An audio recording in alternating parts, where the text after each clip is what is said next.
Ang bawat magulang ay may plano o may magandang plano doon sa kanilang mga anak, lalo na po sa pagdating sa kinabukasan ng kanilang mga supling. Tama po ba? Kaya ngayong ibang mga magulang minsan nag-iipon o may mga hinuhulog-hulugan na para sinisecure kaagad nila yung magandang buhay na haharapin ng bata pag laki. Yung iba naguhulog na sa mga platinum plan, kung meron pa po ba ng ganon. At yung iba naman sinisecured na agad nila. Lalo na pag nakita nila yung kanilang anak o yung kanilang yung bata ay may potential. Ngayon ang gagawin ng magulang, ano pong gagawin ng magulang? Siyempre, ang gagawin po ng magulang diyan sa bata, iingatan. Tama po ba? Iga-guide ng maayos yung bata hanggang sa mapalaki ng maayos at the same time makuha niya yung pangarap ng bata. Para makuha ng bata yung pangarap niya doon sa kanyang hinaharap. Katulad nga po na sinabi ko kanina, may mga bata na gustong maging doktor, may mga bata na pag tinanong mo gustong maging teacher, at pag nakita yan ng mga magulang na may potential sa kanila, anong ginagawa ng magulang? Ulitin ko po, iniingatan. Amen po. Kung tayo pong mga tao ay concerned doon, o sa mga magulang ay concerned doon sa hinaharap, sa future, na magiging future ng anak nila, what more pa kaya ang Diyos? Ang Diyos po ay hindi lang concerned doon sa kaligtasan mo, sa kaligtasan ko, sa kaligtasan ng bawat isa. Hindi lang din po siya concerned doon sa kaligtasan ng pamilya mo. Hindi lang din siya concerned doon sa buhay na walang hanggan na matatamo natin pag tayo ay nawala na dito sa mundo. Maging yung mga bagay na umiiral sa mundong ito, gusto ng Diyos na ibigay sa atin. Dito pa lang, gusto ng Diyos na malasap na natin yung magandang buhay.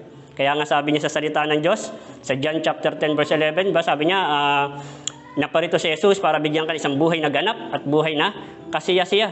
So pag sinabi niya isang buhay na ganap at kasiya-siya, isang buhay na perpekto, isang buhay na maayos, isang buhay na maganda.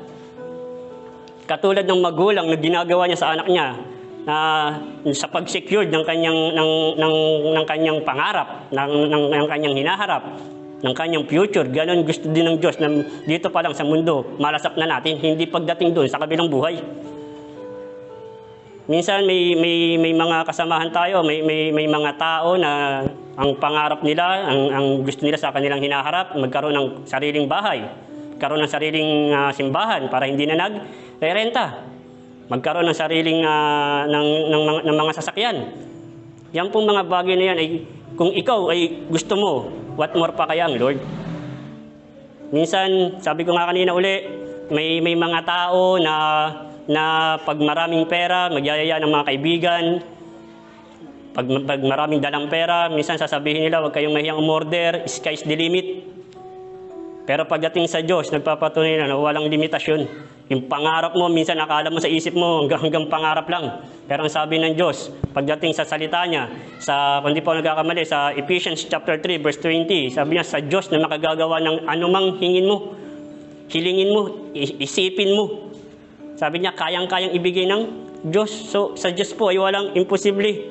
Lalo na pagdating sa mga lingkod niya, na kung saan yung mga bagay na ito ay makapagpapasaya sa bawat isa sa atin o doon sa mga anak niya.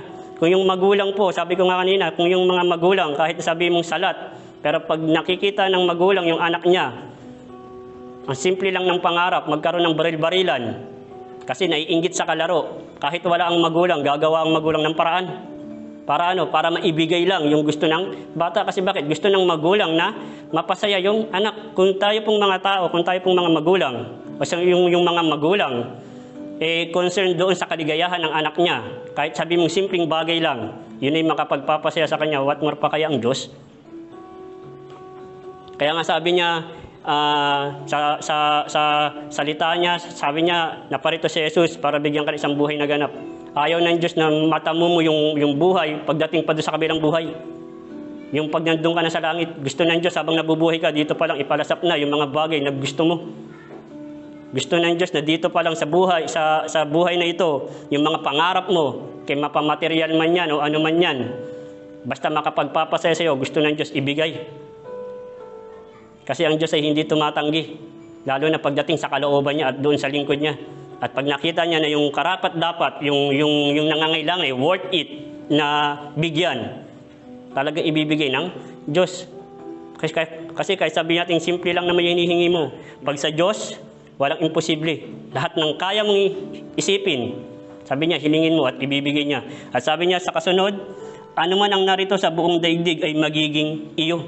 Yan yung pangako niya sa mga lingkod niya. Yan yung pangako niya sa mga anak niya. Ano man yung mga bagay na nandito sa daigdig na makapagpapasaya sa iyo, sasakyan man, bahay, pera, trabaho, sabi niya magiging iyo. Amen po. Kaya ulitin ko, sabi niya, ano mang narito sa buong daigdig. Sa buong daigdig. Pag sabi mong daigdig, mundo. Tama po ba? Kung ano man yung uso ngayon, kung ano man ang lumalaganap ngayon, magandang cellphone, ano ba magandang cellphone po para sa inyo? Yung iPhone na may TV sa ibabaw, kayang ibigay ng Diyos. Kasi sabi niya, lahat ng bagay na dito sa mundo, ibibigay ko. Kasi sabi ko kanina, hindi lang concern ng Diyos dun sa kaligtasan mo. Hindi lang concern ng Diyos dun sa buhay na walang hanggan pag nandun ka na sa kabilang buhay. Maging yung mga pangarap mo dito sa mundo, yung mga inaasam-asam mong bagay, na basta makapagpapasaya sa iyo, sabi ng Diyos, ibibigay niya. Amen po. Kaya pagdating po sa mga pangarap, sa mga pangako sa atin ng Diyos, always po, lagi tayong may gagawin. Ano po yun? Hindi naman yan iuhulog sa iyo ng Diyos kung hindi mo hihingin. Kailangan mo munang meron kang gawin. Di ba ang anak na gustong bigyan ng magulang, para mapasa kanya, kailangan utusan muna. At kahit mahirap yan, basta pag inutos ng magulang at dahil sa deserve ng bata, kahit mahirap yung pinagagawa ng magulang, gagawin ng anak. At pag nakita naman ng anak yung paghihirap na ginagawa ng magulang, ibibigay naman eh. Tama po ba? So kailangan lang meron pa rin tayong gawin.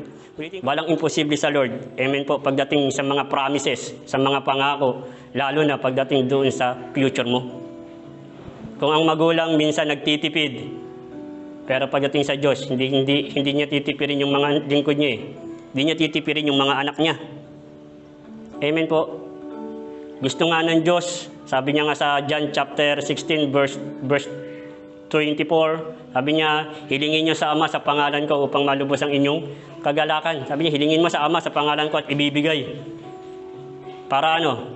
Para maging masaya lang? Hindi. Sabi niya, para malubos ang iyong kagalakan. Pag sabi mo malubos, nag-uumapaw, sumusobra.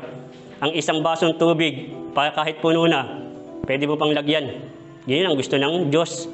Pagdating doon sa future mo, pagdating doon sa future ng bawat isa. At naniniwala po ako, mag-isang mga magulang, yun din ang gustong yun din ang pangarap ng mga magulang doon sa kanyang mga anak.